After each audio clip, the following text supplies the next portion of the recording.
You're listening to MEGIDDO Radio. MEGIDDO Radio is a radio ministry of MEGIDDO Media. For more, visit our website at megiddoradio.com. That's megiddoradio.com.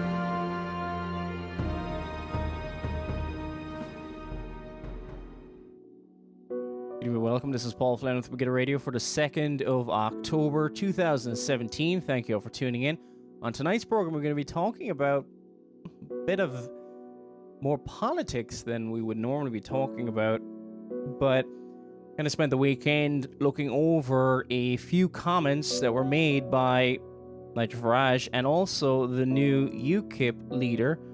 Trying to get his name here. I keep forgetting it. Bolton is his last name. Henry Bolton. Never heard him before. And I think, but at the moment, that seems to be kind of the case anyway with a lot of the people in UKIP. I was fairly aware of many of them before, Paul, not all. A couple of other ones I used to listen to a lot of the speeches in the European Parliament. Used to follow a lot years ago. But I'm going to look at a few things, especially in regards to UKIP's position on Islam. Now, I was kind of taken aback, which is one of the reasons I wanted to do this show today. And generally over the years, I've listened to things that Nigel Farage has said in the European Parliament, and I would stand with him 110%, pretty much everything he said, that I can see at least. Going back years, he's taken Herman Van Rompuy to task and guys like that, and kind of a voice of sanity in the midst. Him and Daniel Hannan, who's in the Conservatives, and a number of other people who are kind of speaking sense in the European Parliament, talking about having Britain as a sovereign nation again and taking on the EU juggernaut, which is basically a power grab back with, kind of a old Franco-German axis, and kind of a, as they said, at one point, sorry, there's a clip playing there. As I said, one point back decades ago, right after the Second World War, this whole European Union was, well, some could say an attempt to not have a German-dominated Europe again. Well, here we are. But be that as it may, we know about the Brexit vote. I think everybody's been talking about it back and forth. People are frustrated that it hasn't happened yet. There's no reason for it not to happen.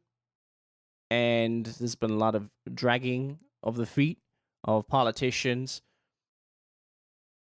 The UKIP have been pretty much decimated, and since their kind of rise a couple of years ago, I haven't really been following it too much back and forth.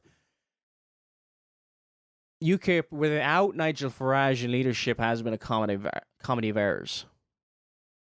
And for various different reasons, it doesn't really know where it stands on things. It's got various different factions, various different wings, and they don't really have a real central message. Now, you could argue that any party is the same way. True, but if you really want to establish yourself with a core base that's actually going to be there from election to election, you've got to have a core central message. Now, from the point of view, from me and from anybody else as a Christian, I pray that it would be, if people do lend their hand to politics, etc., and so on, that they're there to represent Christ and to lobby, you could say, if you want to use that word. It's obviously got a bad connotation, for God's law. If you have a person in government and he's here, you, Lord willing, will talk to him about the evils of abortion, if he's not already convinced of it, or the evils of many different things that the Bible speaks against. A couple of days ago, right after Henry Bolton, this new UKIP leader, was announced, and this was kind of popped up on Twitter, hasn't got a huge amount of attention. I saw Paul Joseph Watson, who writes for InfoWars, mention it a little bit. He's based in the United Kingdom. I think he's from London. I'm not too sure. And I've seen a few people, Pat Condell, who's kind kind of a YouTube atheist commentator. Agree with a lot of his stuff, except for obviously when he's talking about Christianity. But a lot of people annoyed with the comments of the new leader of UKIP. Now, what did he say? Now, this is from the Standard in the UK, the Evening Standard, which is at standard.co.uk. Tom Powell has the headline, New UKIP leader Henry Bolton, my victory stops us becoming, quote, UK Nazi party, unquote. Now you say, okay, well, what's the actual quotation? The story is about the leadership contest that took place between him, there's also other people as well, and the two main frontrunners from what I can see. Again, I didn't pay a huge amount of attention to UKIP. I'll be honest, I think they're pretty irrelevant. They don't have any real influence. Do they have any seats in Westminster anymore? After Simon Carswell left. So I haven't really paid much attention to them. But what caught my attention was this kind of virtue signaling coming from the new leader of UKIP, and also, sadly, from Nigel Farage. Now, Nigel Farage is not a Christian. Neither is Henry Bolton. So I'm not that shocked, but it's their views on Islam that really disturbs me, and their labeling of those. This is the way it comes across, at least, and you're horrible, guys, if you're putting it forward, if this is not what you're meaning to say. Those who are critical of Islam as a religion as a whole and are out to expose the violent nature of Islam, and that can be supported by the central teachings of all the major schools of Islam, the Quran, the Hadith, support this violent subjugation of unbelievers and use of taking over society and dominating, being and basically at war with the West. So he was in a leadership battle between himself, this is Henry Bolton, and Anne Marie Waters. I don't know a lot about her, and I was trying to grab anything I could find in the internet about her, but she runs a website called Sharia Watch. It looks like a kind of a British counterpart of Jihad Watch, from what I can see. But we'll get into some of the comments that Nigel Farage made in a second. Now, in this article, it says UKIP's new leader, Henry Bolton, has said the party avoided becoming, quote, UK Nazi party, unquote, by electing him instead of a candidate who described Islam as evil. The little-known candidate beat the two frontrunners in the contest, controversial Sharia Watch director Anne-Marie Waters and London Assembly member Peter Whittle, to win with 3,874 votes. And it talks about that it brought on board Nigel Farage. Nigel Farage is really supportive of it. He's a former army officer. He's also a former Liberal Democrat. But I digress. I'll bring up that in a second. I think that's significant. But he's also worked with the European Commission before, and Nigel Farage knows about this. I'm not saying that people can't change their views. This is not what I'm saying at all. But my problem is the lack of consistency being applied, and the utter hypocrisy being applied here by Bolton and Farage in their criticism of Waters. If Waters is a kind of a horrible Nazi or racist, prove it. The onus is on you. You're going to have a massive... For those of you not aware, there's in Britain at the moment, there's kind of the BNP. Not very popular with a lot of people. British National Party. There's also groups like the EDL, English Defence League. English Defence League I know a little bit more about. It started off as just a kind of a lot of British young people, from what I could see, run by Tommy Robinson, and kind of a reactionary movement. A lot like, you could say, UKIP, but just kind of UKIP was a bit more middle class, I suppose. And eventually, EDL, from what I'm kind of going from secondary sources here, became a lot more racist, and Tommy Robinson left and pulled away from it. That's not to say that everybody in that organization is therefore racist. Unfortunately, groups can suck people in, and as they become more obvious, other people can leave and things like that. So there's the EDL, then you've got the BNP, which Nick Griffin, just a lot of the comments and stuff like that, either one, ill-advised at best, and at best coming across nasty. At worst, yeah, a lot of it can come across, when a lot of these kind of alt-right, whatever term you want to stick on this internet movement or whatever, a lot of them start talking about white genocide and all this kind of stuff, and then you get off onto the whole really, really bad stuff like Richard Spencer. And that's a fringe. It is a fringe. It's not popular in the United States. It's not popular in England either, in the United Kingdom. Let's not pretend it is. The BNP got wiped out on the last election. But the BNP, because of their message against Islam in a legitimate sense, right? Is it wrong to be against the violent subjugation of women and what Islam represents, violence and jihad? And we've dealt in this in the program before, so I'm not going to go through it in massive detail. You can read through Surah 9, slay the infidel wherever you find them, and verses to that effect.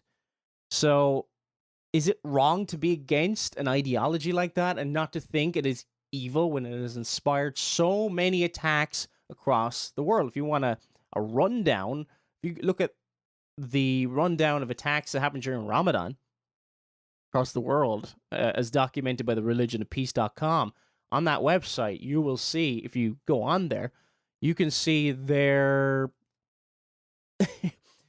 just Muslim countries or Muslim-dominated countries a constant problem of terrorism. Now, that by itself does not prove, ergo, that the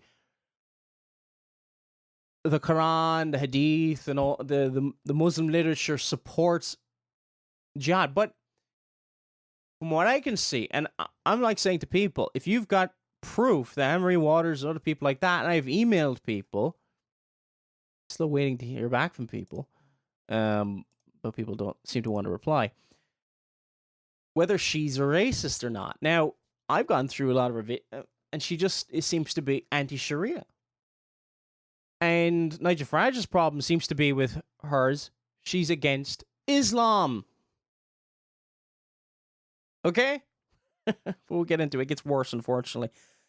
Bear with me. If you're a UKIP supporter, just bear with me. I'm going to lay out my case, with Lord willing, within the next hour. So, the former army officer, this is in the British, the Evening Standard, the former army officer told the party's conference in Turkey, "Brexit is our core task, however, is not the end of the line," signaling softening of UKIP's message on Islam. He said, asked when UKIP had avoided becoming the UK Nazi party, referring to comments he made in the campaign, Mr. Bolton told a press conference, "Absolutely, yes." He went on, "Absolutely, I think the party is today voted for a leader that has been very open and he feels in the way forward, and that myself, of course." Shortly after his victory was announced, Mr. Farage took to, anyway, talks about Farage being delighted about this, and they're very much on the same page when it comes to this issue. Again, Farage has spoken out against terrorism, okay, and said Islamic terrorism, but he doesn't, what Bolton and Farage do not want to deal with, and many UKIP, this faction that supports Bolton, it seems, they don't want to deal with Islam itself. They just want to deal with violent, openly violent extremist Islam, rather than exposing the tactics used by Islam and what Islam as a religion teaches. Okay? Now, I don't mind, can I be honest? I don't mind if, I'm not going to have fights with and I don't want to, and I never want to have quote unquote fights with people who disagree with me on this, and they might not see it, and I go, that's okay, that's fine. You don't see it, that's okay. Just don't call those who are going through the Muslim sources Nazis. Can we just say, that kind of name calling and virtue signaling is something that we thought was firmly on the left, and it annoyed Mr. Farage, and it annoyed, I don't know if it annoyed Bolton at any point when he was a Liberal Democrat, but anyway, when Farage was called mentally ill when he was given his opposition in the British, or not the British Parliament, in the European Parliament. Call all sorts of names. But now it's okay to label and call extremists, even in Farage's article he wrote 2 days, or was it 2 days ago? In the 30th of September in The Telegraph. I don't want to jump ahead too much, but the title of Farage's article in The Telegraph on the 30th of September is this: Racist nearly killed UKIP this week, but we live to fight our most important battle. Now, I saw somebody on Twitter say, well, that's they don't get to pick the title, okay? This is not Nigel Farage, apparently, according to this person on Twitter. Fairly well-known journalist, but I won't mention who it is. That they don't get to pick the title. Okay, well, can he say, they're not racists. They're not Nazis. But everywhere you seem to turn, now, very much the language leans itself very much towards that. Anyway. So, Bolton very much talks out both sides of his mouth when it comes to Islam. Because he's very much against Anne-Marie Waters, who runs Sharia Watch, and basically the what's called an anti-Islamic Islam position. The person, let's simplify what that means, is the person who is going to go to the Quran, the Hadith, and all the other Muslim sources and expose what Islam supports, like Muslim rape gangs. That is very Islamic. To condemn it as a religion, something incompatible with Western values. Now, I'm not here to say, hey, I'm here supporting Western values. I'm here, I pray by the grace of God. Now, when Western values are in accordance with the scriptures, that is my authority. The scriptures are my authority, the Bible, the Word of God. But when you want to be talking about, most people want to say we want to defend Western values, freedom of speech again, but I say, okay, for this freedom of speech and the First Amendment, or the First Commandment. So there is that problem. But if we're going to say we believe in freedom of speech and all this kind of stuff, something that Islam, through violence and subjugation and taking of sex slaves, this is known and even taught in the Middle East, to expose this is seen as extreme.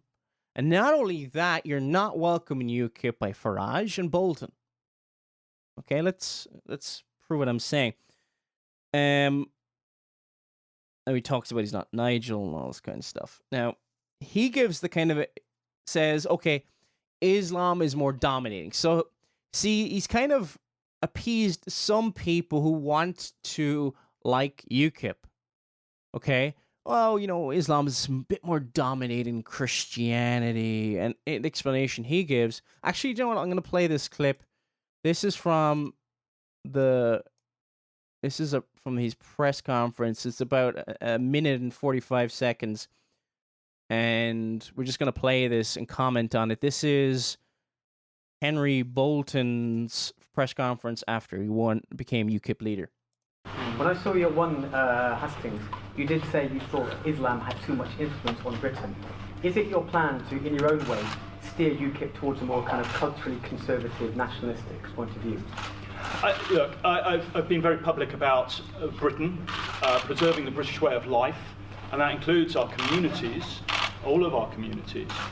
This is not about Islam. I think, as I've just said, that Islam is of concern, and the nature of Islam and the practices of the religion are such that they tend to have a more dominating effect than in a community where there's a large Muslim population than the Christian community, because, as you will know, Christianity has, people are not particularly active, most people, in practicing their Christian faith. And what I'm saying is that his explanation for Islam being more dominant than Christianity is that most people don't practice the Christian faith. So what are you saying, Henry Bolton? Is it that if somebody did practice the Christian faith, there's really no difference between Islam and Christianity? Now, it's debatable what he's saying. And is it very clear? No. But then he makes these other comments. There is an issue to be discussed. And we need to do that in partnership with the Muslim community of Britain. We don't need to be confronting... Okay, yeah, you could say, you could talk with them. Sure, you can talk with them. But are you going to go to the Islamic sources to find out what Islam teaches? And is it compatible with, say, Western democracy? Or are you just going to say, well, that's what they told me, and that's good enough for me? Even though Islam, at least a large section of it at least, teaches a doctrine called taqiyya, in which they can lie if it advances the goals and the aims of Islam. They're allowed to lie. No, even if that doctrine was not there, going to somebody about their faith, like you might go to a Mormon, and they might not know, or they might be lying, and Mormonism might... I'm not an expert on Mormonism, but I'm just saying, like, that maybe it's against lying, okay, but by asking somebody who's in that faith isn't quite as good as going to their core texts and looking at that. I'm not saying don't talk to them, but surely we should go to the Quran and Hadith. And that's what they're afraid of. And nobody's willing. And if you are willing in Britain to go on public television and things like that, Tommy Robertson, all these kind of people, and show, here's what the Quran teaches. Now, I'm not saying I'm 100% behind Tommy Robertson and all this kind of stuff, because I don't really like a lot of their tactics and things like that. It's a bit rough around the edges, and at best, that's the nicest way I could say it. But at least he's got the guts. He goes on television and he said he quotes from the Quran, and gets lambasted by people, virtue signalers like Piers Morgan, who we were talking about in episode 277. So, anyway, from a party, right? Look, there's hypocrisy all over the place, but from a party for years has been decrying the slanderous libel from the left and the European Commission and the European community and all this kind of stuff. Now, they're doing exactly the same thing, and they should know better. Anyone, I absolutely abhor the rhetoric that says we are at war with Islam, or anything that indicates as such. And frankly, well, Islam is at war with the West. So it's very much, yeah, Islam is a problem, but it's not a problem. Which is it? And this is the problem. Yeah, you can take a few quotes. It will appease some of the base, especially people who write about Islam. But when somebody's in that party, very vocal about their opposition to Sharia law, they're called extreme, and they're not welcome within the party. I think from now on, my concern will be the people raising the question rather than the people giving the answer. My platform is a broad one for delivering to the British people across the base. It is not focused on Islam, and I would quite like all of you, please, if I may ask, to move away from the focus on Islam. We've had an election, we've got a leader whose position is quite clear on these things. And I think we ought to focus on delivering for Britain writ large, not on discussing the Islamic question. Move away from discussing Islam. Don't deal with it. Even though there's many flooding into the country, there are the Rotterdam gang a couple of years ago, and it's happening. There's grooming gangs across the United Kingdom that people are not willing to talk about. Look, I have a full-time job. I wish that I could spend more time invested in covering these stories. I can't. Okay? I pray that some people in the media will actually do, I was listening to Ben Shapiro the other day, acts of journalism. To do something journalistic and actually do some research. Go interview people. Actually get into organizations and investigate things. Do groundwork. But people whose full-time job and they can look into these things don't want to look into these things. Let's not focus at all. Don't look at the Quran. Don't look at the Hadith. No. Even though there's acts of, how many terrorist attacks do you need in a country before it becomes a major issue? Oh, it's an issue, but it's not an issue. Yes, it's a bit more dominating, but we're not going to talk about it anymore. Move away from it. And at the end of saying all that, so he's speaking out both sides of his mouth. He's a quintessential establishment politician. The one that Farage for years has been speaking out against. So if this was 8, I'd probably say, okay, no. But the fact that he's saying, his victories basically led to the party not becoming the UK Nazi party. Okay? Now, he says in this article as well, one of my main tasks is now going to unite the party and move forward. Well, that's a bit difficult after you call 21% either supporting or Nazis or to that effect. Again, going back to this, I'm going to look at some comments Nigel Farage made on LBC Radio. It's the channel on which he has his radio program. These are the comments that he made. Now, I'm also going to read. I'm going to read actually before we play that clip. Nigel Farage. No, actually, I'm going to do it in chronological order. Here's what I'll do. This is from lbc.co.uk. And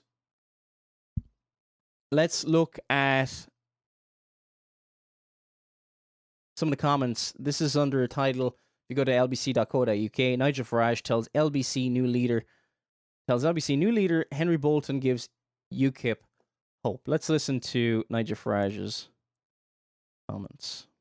That was no doubt at all. And I didn't intervene directly in the election campaign, but I did make it pretty clear, without saying so, that if we lurched towards a sort of BNP type position, that I wouldn't stay part of it, and nor would anybody else.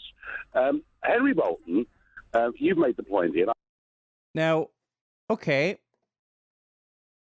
there's the campaign manager of, get his name here.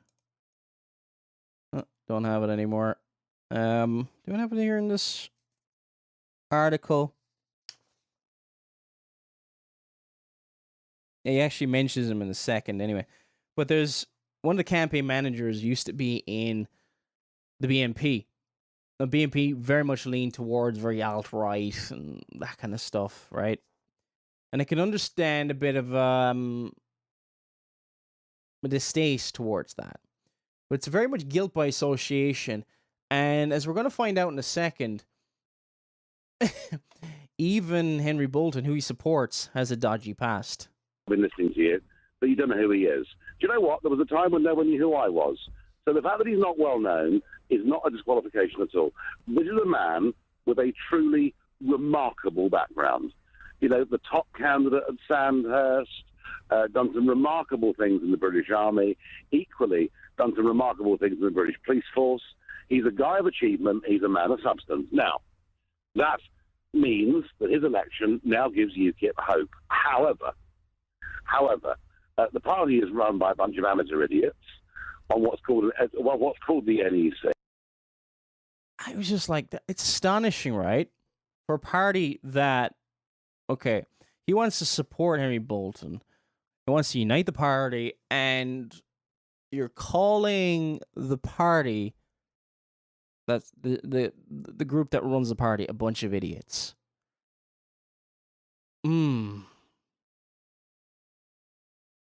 Nice work. Good for morale. But anyway. And he has got to wrest control from the sort of weekend warriors and make sure he can run the party, direct the party. And you know what? And my enthusiasm for UKIP has been hovering around about close to zero for the last year. But with his election, I'm more than prepared to help him in any way I can. He was a Lib Dem candidate, we're told, in 2005. It's a pretty extreme conversion.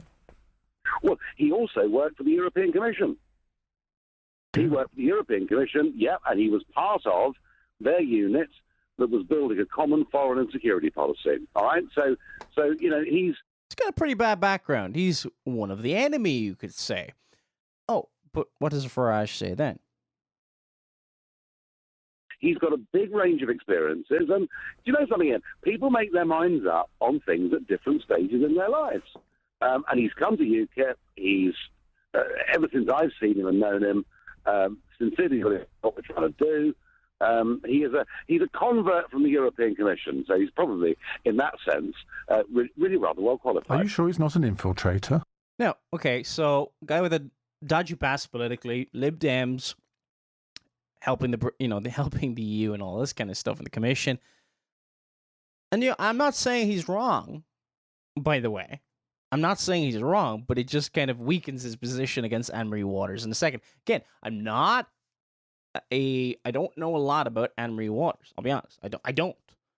I'm trying to find out as much as I possibly can. I'm trying to see who are these horrible racists because they haven't provided any evidence. This is what I'm really annoyed about. Are they just lying and virtue signaling because the person is against Islam? If that is so, this is really serious, especially for the future UKIP. And I think this is UKIP finished. I honestly do think they're just finished. They're done. Sinking ship.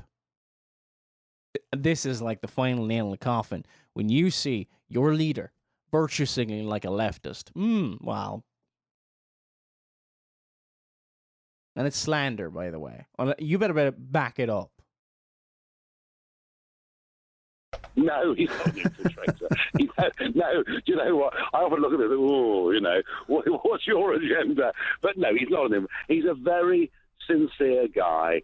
And, we'll see. But I've got the view, the press meet him and see him, I think, this guy's got something about him. If he asked you to serve... But how about, like, kind of substance? He's got something about him. Well, you see, this has been the problem with... Okay, I'm going to talk about policy for a second. This has been UKIP's problem from the start. There's never... It's always been a protest vote. They've never had a central message. And it's always fluctuated. And again, there've been a comedy of errors. And look, Farage is an excellent orator, and he's very mesmerizing to listen to. He galvanized the party behind him. And he's had to come back time and time again. He's stepped away from the leadership a few times, stepped away at a really stupid time right after this. Well, they didn't secure Brexit. They got the Brexit vote, and he left at the wrong time. How about wait until actually Brexit was done? And Brexit hasn't been, anybody could tell you. And people were like, oh, isn't this amazing? I was like, wait until it actually happens. These guys aren't going to give up. Ireland voted against the Lisbon Treaty, and the Lisbon Treaty eventually went through because it made them vote again. That's the European Union for you. The French said no to the European Constitution, and the Dutch said no to the European Constitution. Then they rewrapped this whole thing in the Lisbon Treaty so it could pass the national parliaments as a treaty, only Ireland was allowed to vote out of the 28 member states, and that was a vote for a change in the constitution to allow the country to pass the Lisbon Treaty, basically a repackaged European constitution. That's what happened. Years ago, I was campaigning against the Lisbon Treaty, and then I kind of saw the futility of it all, honestly. The gospel, I was saved a few months. I was involved in political activism for a very short time. I was on radio back in this is 2009. You can still actually find this on YouTube. I was on a program called Red Ice Radio, which is very leftist at the time. Now it's me and another guy were on there, and it was very leftist at the time. Now it's very alt-right, and very much leaning in a very dangerous David Duke. They're always talking about white genocide and all this kind of stuff. I couldn't care less what color the skin is going to be of anybody in the future. I don't care if there's white people, black people, whatever. But that's kind of what becomes the focus. White skin gets connected with culture and races, and they make it sound like, and I'm sure that some of these people caught up in these movements are not racist, okay? But it is an ideology it's very much a reactionary ideology because of the forced multiculturalism upon society. So you get these, but they link it in, not with values, not with beliefs and good and what's good and what's wrong. Because if you're a Christian, it doesn't matter whether you're black, white, Asian, Hispanic, whatever. It doesn't matter. You're one in Jesus Christ if you were born again. Okay? The Bible in no way supports anything to do with racism. It doesn't. Any of the passages supposedly do. They don't. When they go to the Old Testament for mixed marriages, that's not talking about different color skin. That's talking about a believer marrying an unbeliever. If you look at Genesis chapter 6, for example, let's talk about believers and unbelievers. The believing seed and the unbelieving seed. And even Moses married an Ethiopian, off the top of my head there.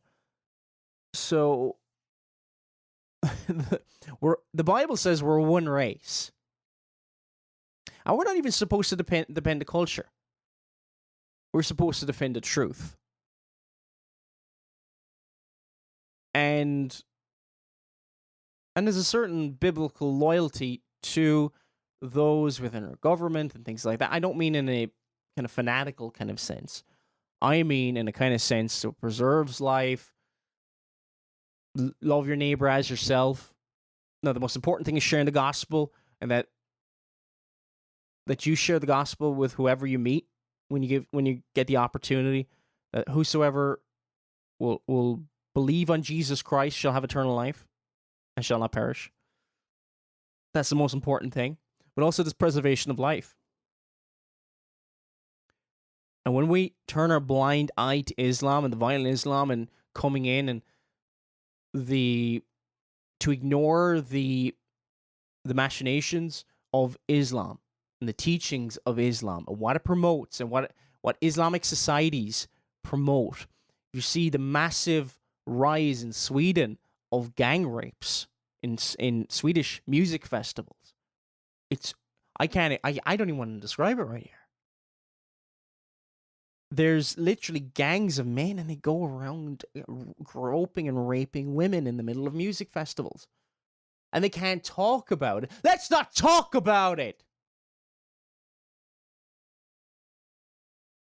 Makes my blood boil. Look, and I get it. Some people just don't see it, or maybe not have the stomach for it. Fine. But to ostracize, then, those who are willing to, and you better have a good reason to call somebody racist, because that's a disgusting slur if it's purely because you don't agree with them politically. But this article by racist nearly killed UKIP, and that's he says in this article, I spent most of yesterday wondering whether nearly a quarter of a century my journey with UKIP was over. But in no doubt that if the anti-Islam candidate, Amory Waters, had won the party leadership, there would have been a mass walkout of which I have been a part. Mass walkout? Who? Who?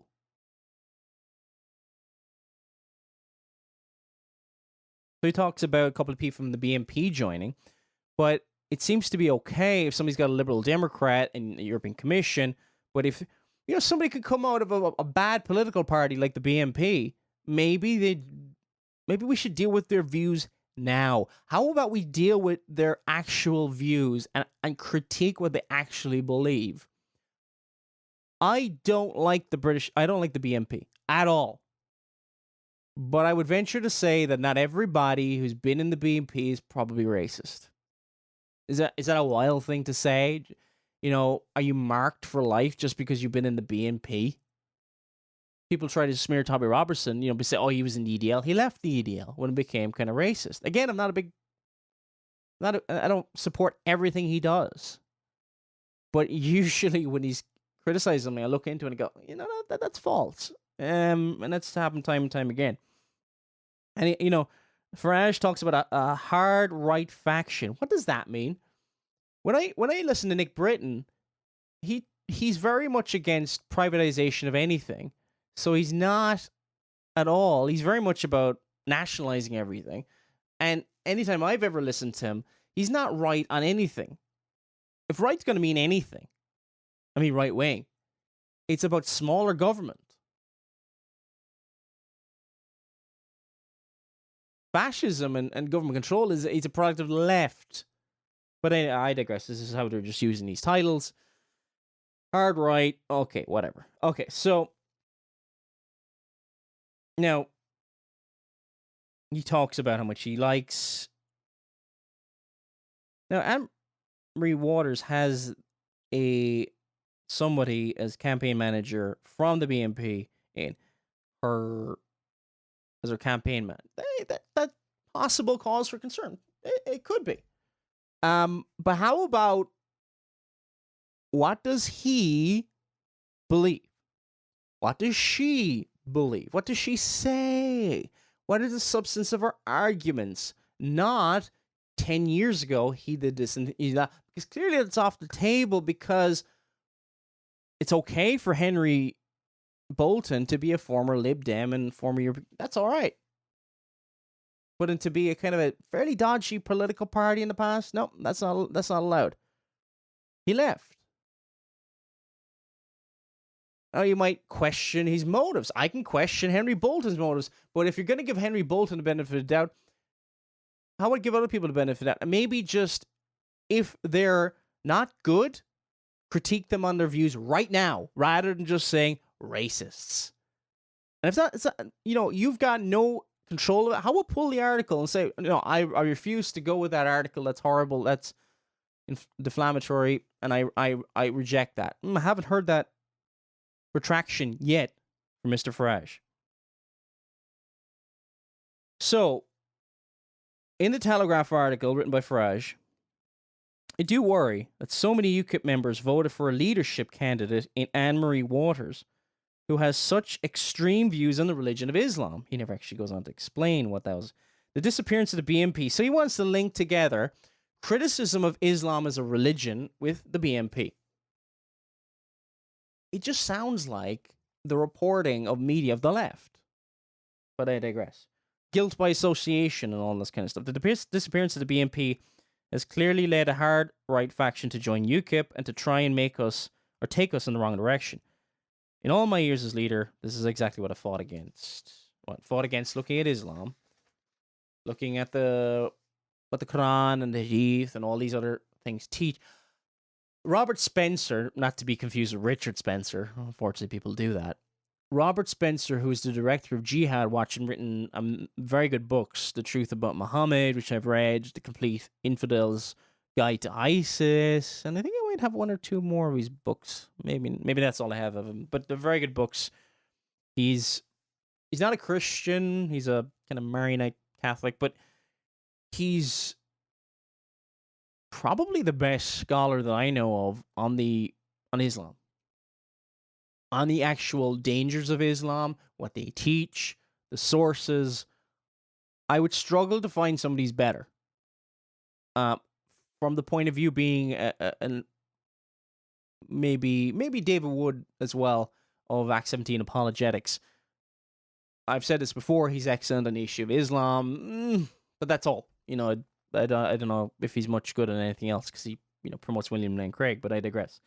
Anyway, so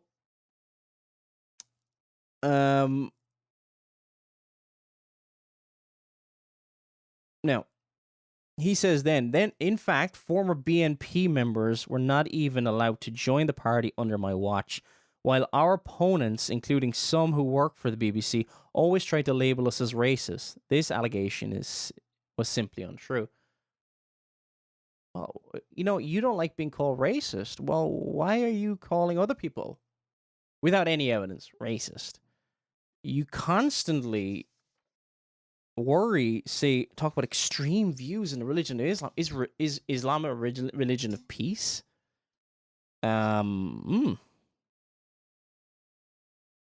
That's all he's mentioned, and I have nothing else to go on.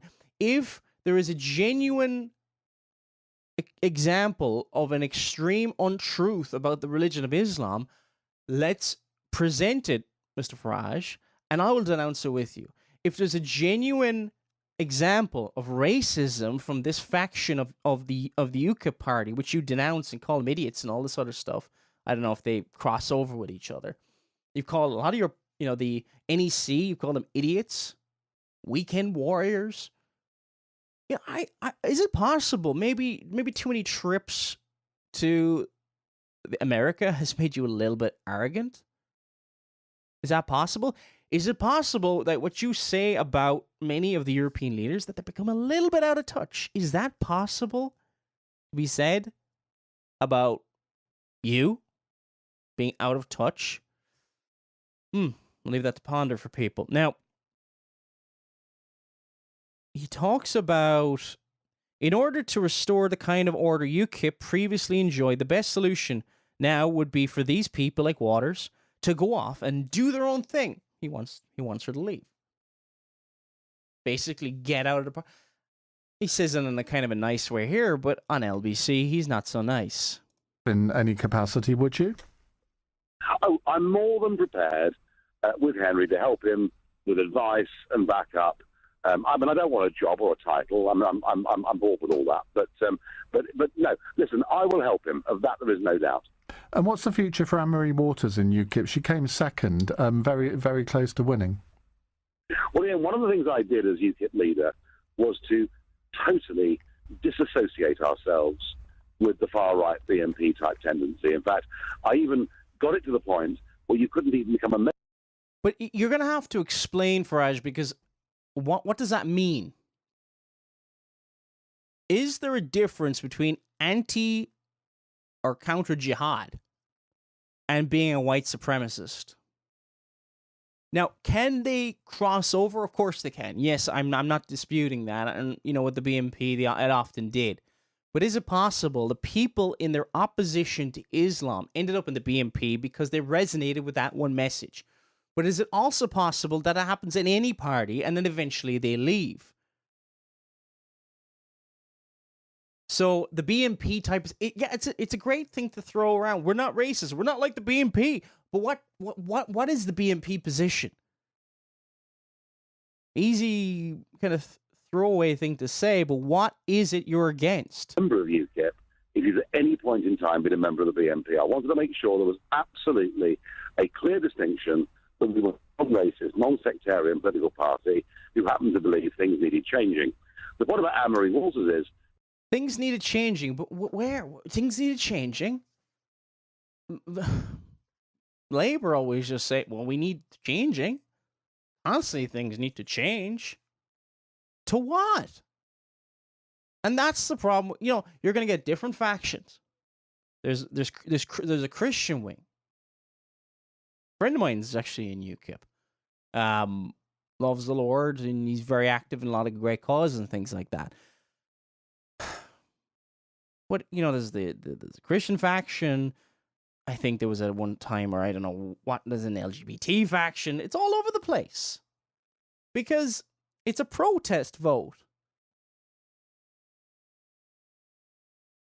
And as a party, they're a shambles.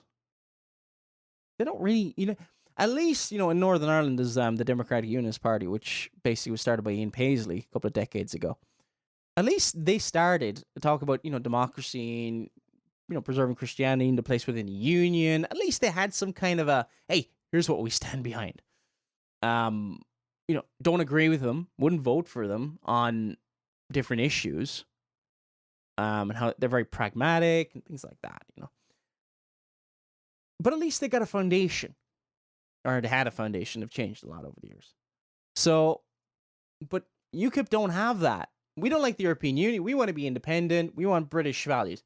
Okay, what does British values actually mean?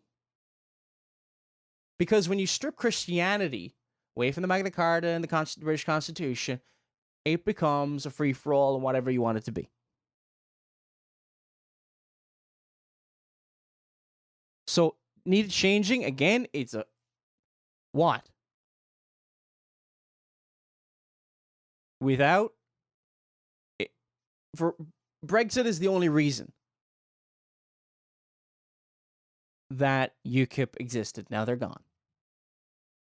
Or Farage quit at the worst time. From a point of view, the leftists were going, oh, look at him, he's leaving. And yeah, I know he wasn't leading in government and all that, but it was a very, very stupid time to leave. At least he could have kept pressure on until it was seen through. Nobody cared about Paul Nuttall. Is it Paul Nuttall? I can barely remember his name. Very nice guy. He seemed to be a nice guy. Very... If you work for a quarter of a century and you spend most of that time in leadership and you just can't wait another maybe few months and to see it through, oy vey. I mean, but, I digress. The guy that was her campaign manager is this Jack Buckby figure who's a former BNP and goodness knows what else he's been. So I very much hope... Well, goodness knows what else... Well, yeah, but you're going to have to say it.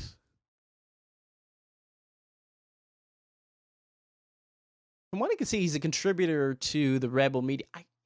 I tried to get anything I could get on him.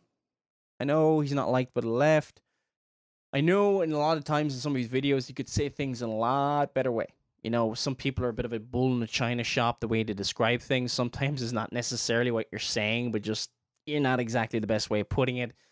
You can come across as he can come across a bit bull in a china shop. But nothing horrible.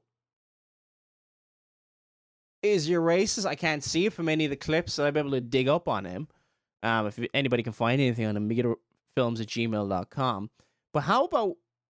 But in any of this, I never heard one critique of what Anne-Marie Waters actually believes about Islam that's being so extreme. He just skips on to, oh, look, her campaign manager was in the BNP before. It doesn't... Look, how many people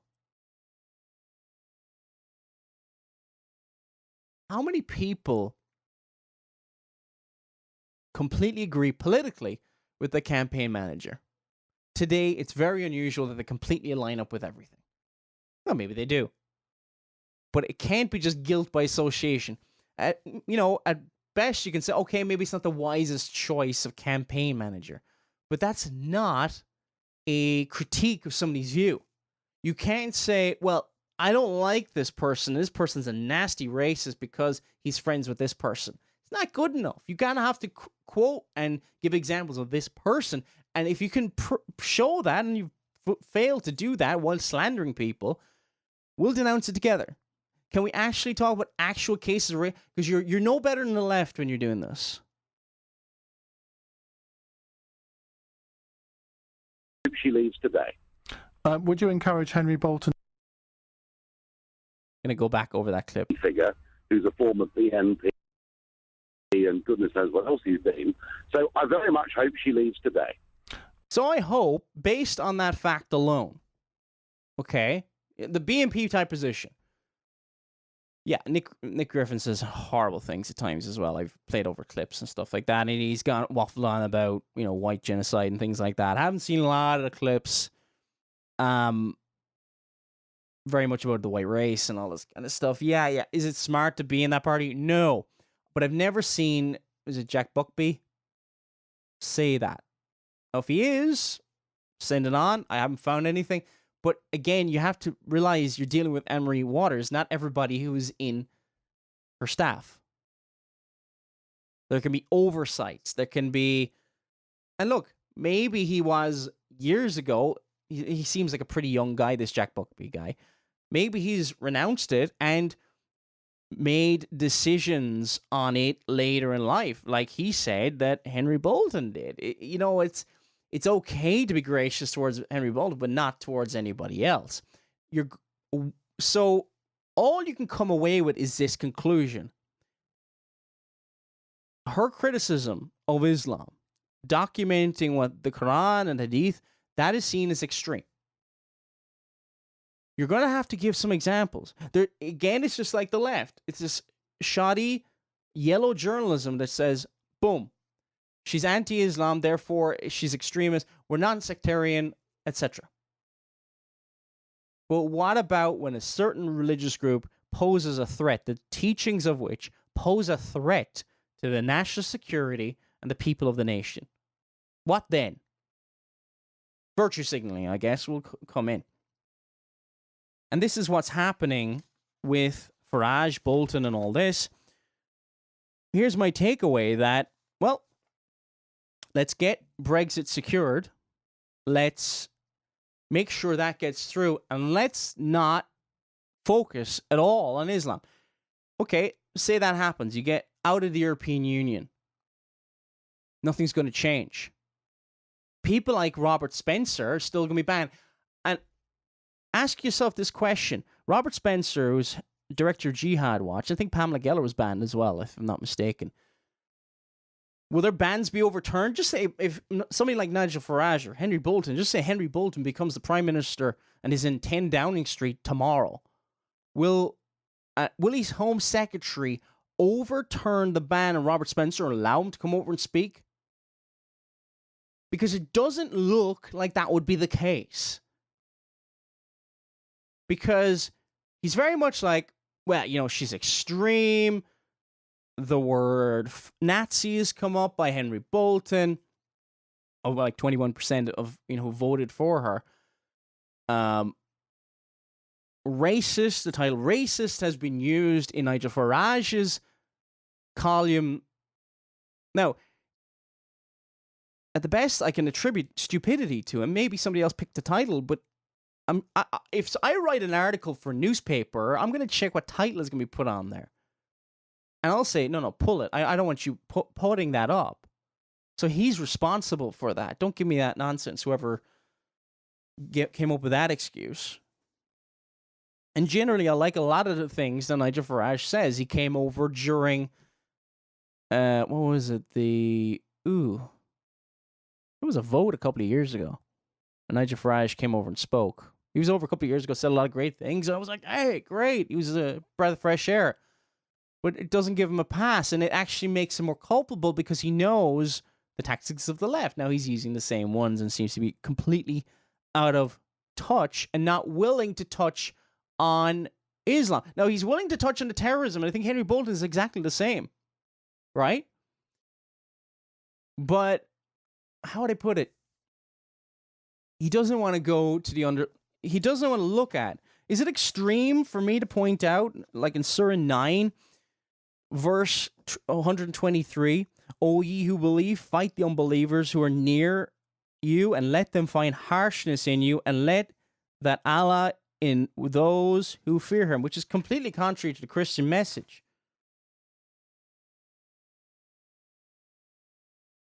So, verse 111, Allah hath purchased of the believers their persons and their goods, for theirs in return is the garden of paradise. They fight in the cause and slay and are slain. They are in more modern English, they kill and are killed, the servants of Allah. And I've gone through this and many other things. Robert Spencer's gone through this, from what I can see. Anne-Marie Waters has gone through this. One of the leadership candidates from, try and get this off the screen, from UKIP, whose name is, he was running for leadership, is John Rhys-Evans. I'm not going to play the video because it's probably going to be a bit too long now at this point. He was concerned that UKIP leadership were trying to get Anne-Marie Waters' name off the ballot. In the kind of introduction to the video, a little blurb that he has says, further to below, within 2 hours of this video being published, the legal action was dropped and happily Anne-Marie Waters returns to the ballot. It will therefore be a fair fight for the leadership and democracy shall prevail.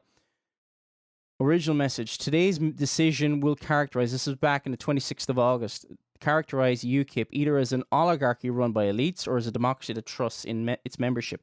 Please act immediately to share this crucial message as widely as possible. It's a message from GRE about Anne-Marie Waters.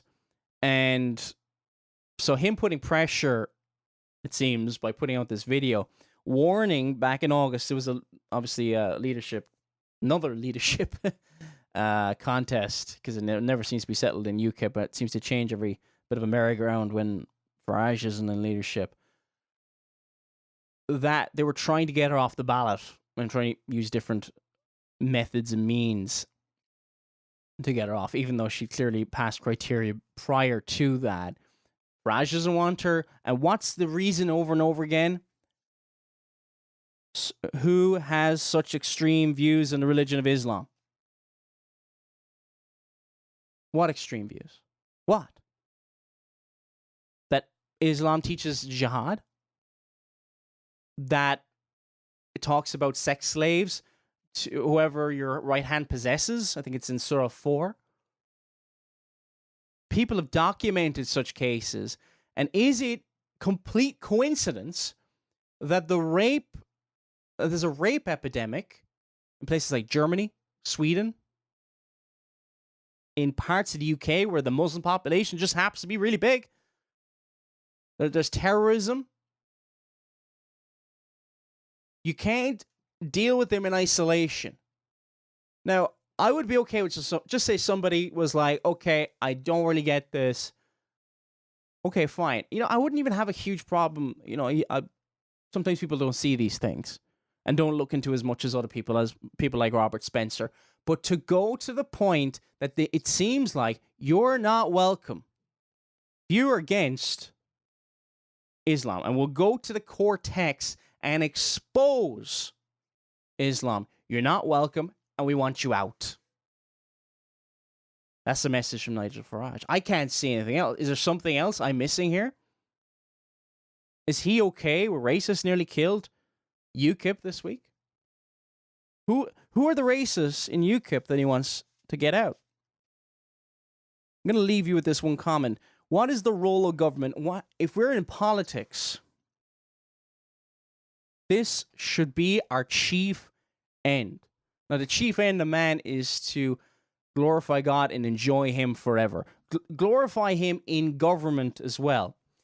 John Brown of Haddington said that back in his excellent systematic theology. God, as creator and governor of the world, is the author of all civil government.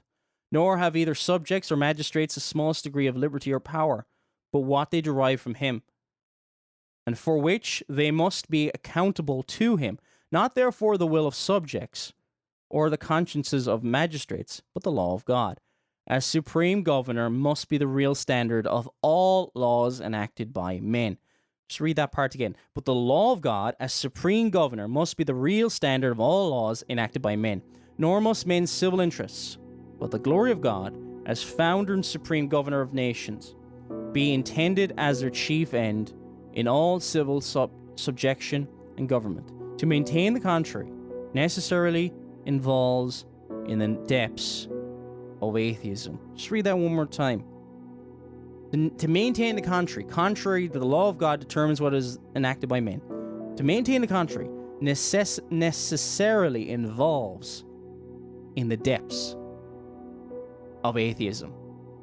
It's been Paul Flynn. Talk to you again soon.